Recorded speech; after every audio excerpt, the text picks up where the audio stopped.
क्या आपको पता है कि सिर्फ 10% लोग ही रिटायरमेंट के बाद फाइनेंशियली सिक्योर फील करते हैं? आज हम डिस्कस करेंगे कैसे आप भी उनमें से एक बन सकते हैं। एक रीसेंट सर्वे के हिसाब से इंडिया में 90% लोग जो कि 50 इयर्स की एज से ऊपर हैं, उनको अपने रिटायरमेंट प्लानिंग ना करने पर अफसोस होता है। इनमें से ज्यादातर लोगों को ये लगता है कि उनके पास ठीक ठाक पैसे हैं जिससे वो रिटायरमेंट वाली एज के बाद भी आराम से जिंदगी गुजार लेंगे। बहुत से लोगों को तो ये भी लगता था कि उनके बच्चे उनके रिटायरमेंट के बाद उनके सारे नीड्स को अच्छे से संभाल लेंगे।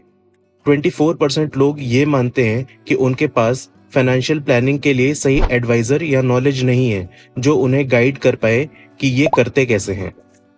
40% अर्बन इंडियंस ने अभी रिटायरमेंट प्लानिंग के लिए इन्वेस्ट करना शुरू भी नहीं किया है। इकोनॉमिक टाइम्स के एक आर्टिकल के हिसाब से करीब 80% इंडियंस रिटायरमेंट के लिए अभी तैयार ही नहीं है। अब ऐसे में हर किसी के पास इतना पैसा तो होता नहीं है जी कि 2-3 पुश्तें बैठ के खाएं, क्योंकि मैक्सिमम लोग मिडिल या अपर मिडिल ग्रुप के होते हैं। अब ऐसे में रिटायरमेंट एज पे पहुंचने के बाद होगा क्या? कुछ नहीं पता। शायद रिटायरमेंट प्लानिंग ही इसका बेस्ट सॉल्यूशन है। हेलो दोस्तों, स्वागत है आपका हमारे चैनल पर, जहां हम बात करते हैं फाइनेंस की in a simple and easy way. आज का टॉपिक है रिटायरमेंट प्लानिंग, यानी आपका भविष्य सुरक्षित करने की तैयारी। तो चलिए फटाफट चैनल इंट्रो रोल करते हैं और वीडियो शुरू करते हैं।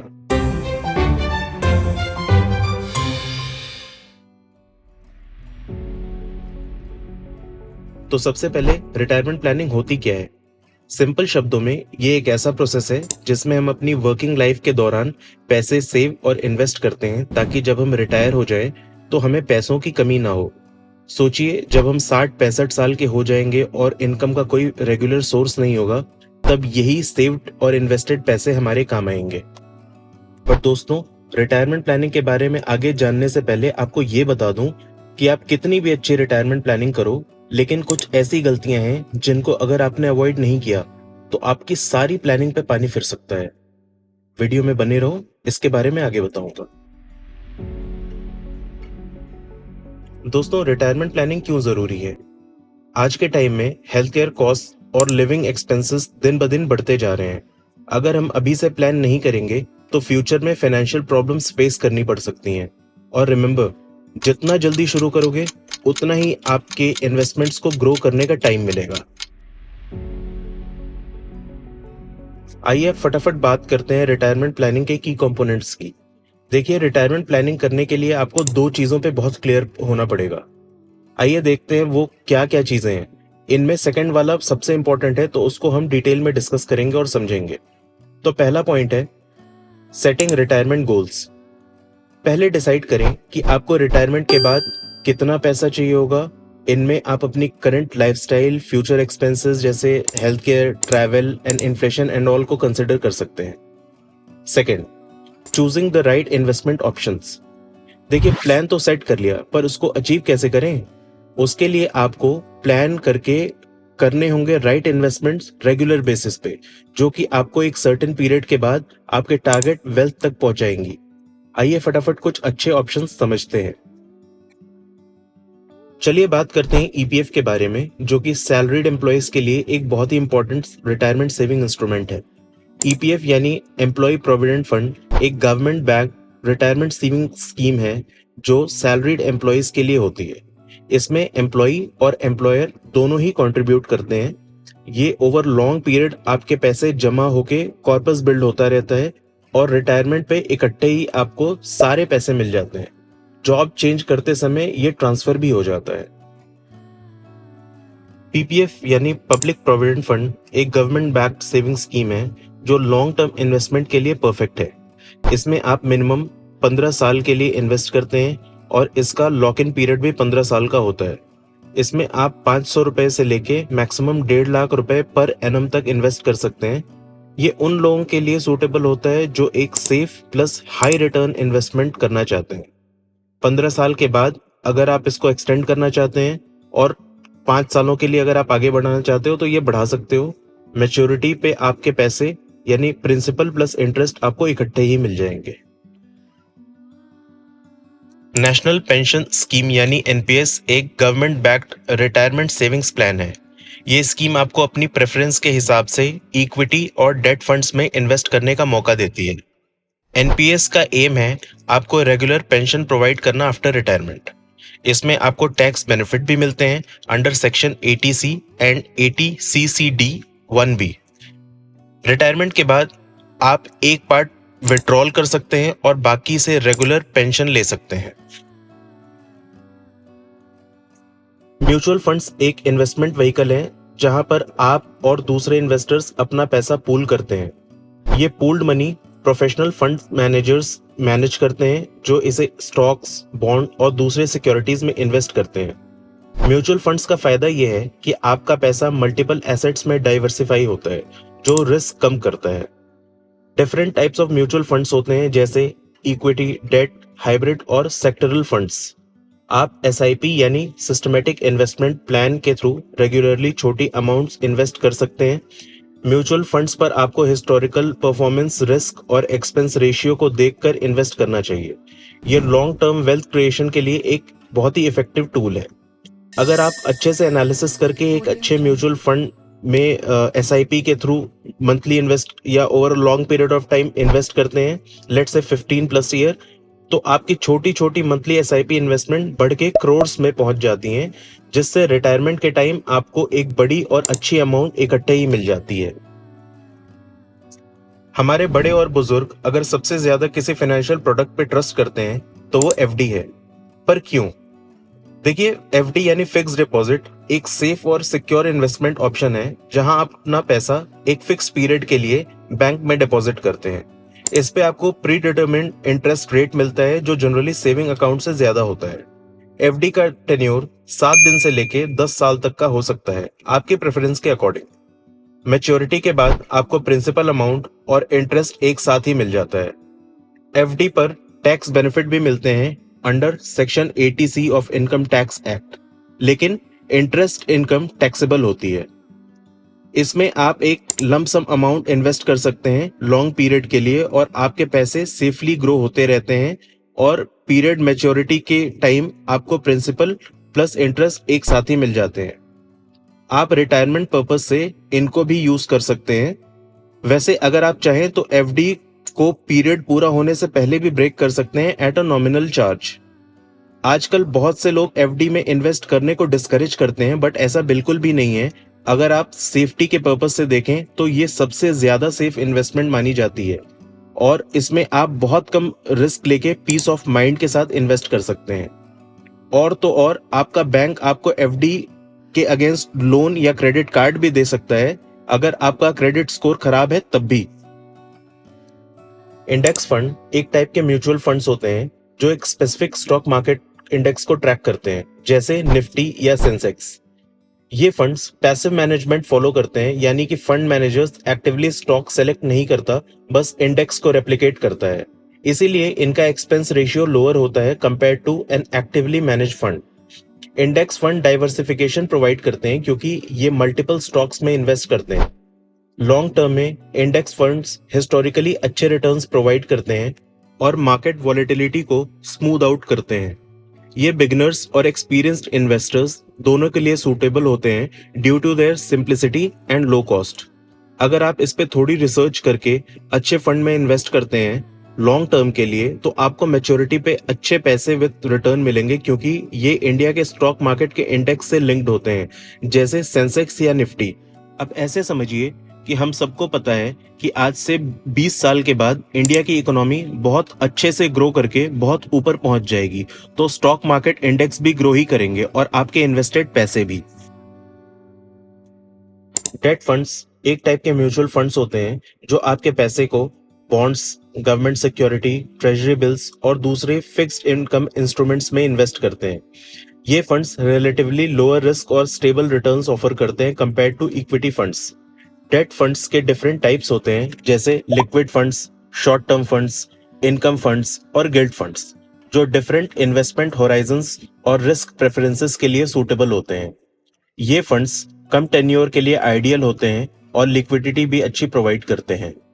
डेट फंड्स पे टैक्स ट्रीटमेंट डिफरेंट होता है होल्डिंग पीरियड के बेसिस पर। शॉर्ट टर्म कैपिटल गेन्स पर स्लैब रेट लगता है और लॉन्ग टर्म कैपिटल गेन्स पर इंडेक्सेशन बेनिफिट मिलता है। ये फंड्स आपके पोर्टफोलियो को डाइवर्सिफाई करने और रिस्क को बैलेंस करने के लिए इफेक्टिव टूल होते हैं। इनमें डायनेमिक बॉन्ड एक अच्छा ऑप्शन है, जहां पे fund manager long term and short term fund जिसमें भी अच्छे रिटर्न मिल रहे हैं उनमें पैसे को मूव एंड इन्वेस्ट करते रहते हैं, तो आपको ओवरऑल बेसिस पे एक अच्छी फंड की ग्रोथ मिल जाती है। तो अगर आप लॉन्ग टर्म के लिए इन्वेस्ट कर रहे हैं तो रिटायरमेंट पे आपको अच्छे पैसे इकट्ठे ही मिल सकते हैं। इंडिया में गोल्ड को मैक्सिमम लोग ज्वेलरी के रूप में ही जानते हैं। हम सबको पता है कि लॉन्ग टर्म में सोने के भाव बढ़ते ही रहते हैं, इसीलिए बहुत से लोग गोल्ड में इन्वेस्ट करते हैं और ये एक सेफ और अच्छा इन्वेस्टमेंट ऑप्शन भी है। वही ट्रेडिशनली जहां लोग ज्वेलरी या गोल्ड बिस्किट्स या कॉइन्स खरीद के रखना प्रेफर करते हैं, आजकल नए ऑप्शंस भी अवेलेबल हैं, जैसे डिजिटल गोल्ड या गोल्ड ईटीएफ या गोल्ड म्यूचुअल फंड एटसेट्रा। आप एक ट्रस्टेड ऑनलाइन इन्वेस्टमेंट ऐप या वेबसाइट से इनमें डिजिटली इन्वेस्ट कर सकते हैं और आपके पैसे गोल्ड प्राइसेस के साथ लिंक होके बढ़ते रहेंगे। In fact big billionaire investor Stanley Druckenmiller तो गोल्ड में इन्वेस्टमेंट को ही रेकमेंड करते हैं। अब ये तो दो इंपॉर्टेंट फैक्टर्स मैंने आपको समझा दिए, बट एक और बोनस टिप देता हूँ जिससे आपके बनाए हुए पैसे एक झटके में खत्म नहीं होंगे। रिटायरमेंट प्लानिंग सिर्फ पैसे इकट्ठा करना नहीं होता, इसमें अनजान मेडिकल खर्चों के लिए भी आर्थिक सुरक्षा शामिल है। इसमें हेल्थ इंश्योरेंस का खास महत्व है। जैसे जैसे उम्र बढ़ती है, आमतौर पे हेल्थ केयर की जरूरतें बढ़ती हैं और मेडिकल इलाज बड़े खर्चे बन सकते हैं। अब क्या हो कि अगर आपने जो पैसे इकट्ठे किए हैं इतने सालों से, वो आपकी हेल्थ एक्सपेंसेस की वजह से अधिकतर एक झटके में ही खर्च हो जाए, या आप रेगुलर हेल्थ की खर्चों की वजह से पैसे ना बच पाने की वजह से आप अच्छे से इन्वेस्ट ही ना कर पाए, तो अपने रिटायरमेंट प्लानिंग में हेल्थ इंश्योरेंस शामिल करके अपने बचत को आप नई ऊंचाइयों पर ले जा सकते हैं। एक कॉम्प्रिहेंसिव हेल्थ इंश्योरेंस पॉलिसी आपको क्वालिटी हेल्थ केयर का एक्सेस देती है बिना किसी फाइनेंशियल दबाव के। इसमें hospitalisation, surgeries, doctor visits, prescription medication और कभी-कभी क्रिटिकल इलनेस भी शामिल होते हैं, जो आपको रिटायरमेंट के सुख भोग में बिना किसी चिंता के जीने की अनुमति देते हैं। एक अच्छा हेल्थ इंश्योरेंस प्लान लेने से आपके हेल्थ के अधिकतर खर्चे इंश्योरेंस कंपनी आपको वापस कर देती है। ऊपर से हेल्थ इंश्योरेंस प्रीमियम आमतौर पर छोटे होते हैं जब आप छोटी उम्र में ही पॉलिसी खरीद लेते हैं, इसीलिए रिटायरमेंट से पहले एक अच्छी हेल्थ इंश्योरेंस पॉलिसी खरीद लेना समझदारी है। अब चलिए देखते हैं कि रिटायरमेंट प्लानिंग स्टार्ट कैसे करें। इसके लिए आपको 5 चीजें करनी होंगी। अपनी करंट इनकम, एक्सपेंसेस और सेविंग्स का एनालिसिस करें, जैसे कि आपके सारे एसेट्स और लायबिलिटीज को देखें और ये असेस करें कि आपकी नेटवर्थ क्या है, आपकी मंथली या एनुअल टोटल सारे सोर्सेज से क्या इनकम होती है और टोटल एक्सपेंसेस कितने होते हैं। उनमें से कौन कौन से ऐसे एक्सपेंसेस हैं जो आप कट डाउन करके वो पैसा इन्वेस्ट कर सकते हैं। आपके फ्यूचर प्लान्स क्या हैं और आपको किस किस एज में कितने कितने फंड्स की जरूरत पड़ेगी। आपके ऊपर क्या डेट्स हैं और उनको प्रायोरिटाइज करके कैसे और कब तक डेट फ्री होना है एटसेट्रा। कब रिटायर होना चाहते हैं और रिटायरमेंट के बाद कैसे जीना चाहते हैं, ये क्लियर करें। साथ में आपको किस एज में अच्छी लमसम अमाउंट की नीड पड़ेगी, जैसे बच्चों की पढ़ाई और शादी के लिए पैसे एटसेट्रा, ये क्लियर आउट करके प्लान करना जरूरी है। मंथली एक्सपेंसेस का एस्टिमेट बनाएं जो रिटायरमेंट के बाद होगा। रिटायरमेंट फंड और बजट प्लान करते टाइम इन्फ्लेशन को भी कंसीडर करें, क्योंकि इतने सालों के बाद महंगाई भी बढ़ेगी। जैसे ही पॉसिबल हो इन्वेस्टिंग स्टार्ट करें। कंपाउंडिंग का मैजिक टाइम के साथ बढ़ता है। एक एग्जांपल से समझते हैं। अगर आज आपकी एज 30 है और आप 55 की एज में रिटायर होना चाहते हैं, तो एग्जाम्पल को सिंपल बनाने के लिए मान लेते हैं कि 55 की एज तक यानी नेक्स्ट 25 ईयर्स तक आप हर महीने ₹20,000 की SIP करेंगे। Average rate of return 8% per annum मान लेते हैं, यानी अगले 25 साल में आप जब रिटायरमेंट एज पे पहुंचोगे तब आपकी इन्वेस्टमेंट से टोटल पैसे बनेंगे अप्रोक्सीमेटली 1.9 करोड़ रुपीस। वहीं अगर यही SIP आप 5 साल पहले यानी 25 की एज में स्टार्ट कर देते, तो आपके रिटायरमेंट एज यानी 55 साल की एज में यही रिटायरमेंट के पैसे बनते अप्रोक्सीमेटली 3 करोड़ रुपए। इसीलिए जितनी जल्दी इन्वेस्टमेंट स्टार्ट कर पाओ उतनी जल्दी स्टार्ट करो।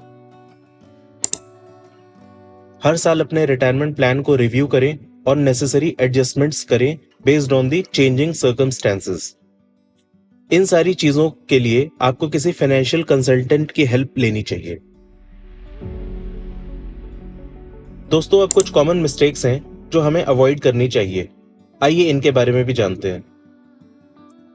जैसे हमने पहले देखा कि जल्दी शुरू करने से आपका इन्वेस्टमेंट ज्यादा ग्रो करेगा, लेट स्टार्ट करने से बर्डन बढ़ जाता है। कुछ लोग इन्वेस्टमेंट टालते रहते हैं कि बाद में इन्वेस्ट कर लेंगे, बट उनको अपने टारगेट फंड या रिटायरमेंट कॉर्पस को अचीव करने में उतनी ही कठिनाई होती है।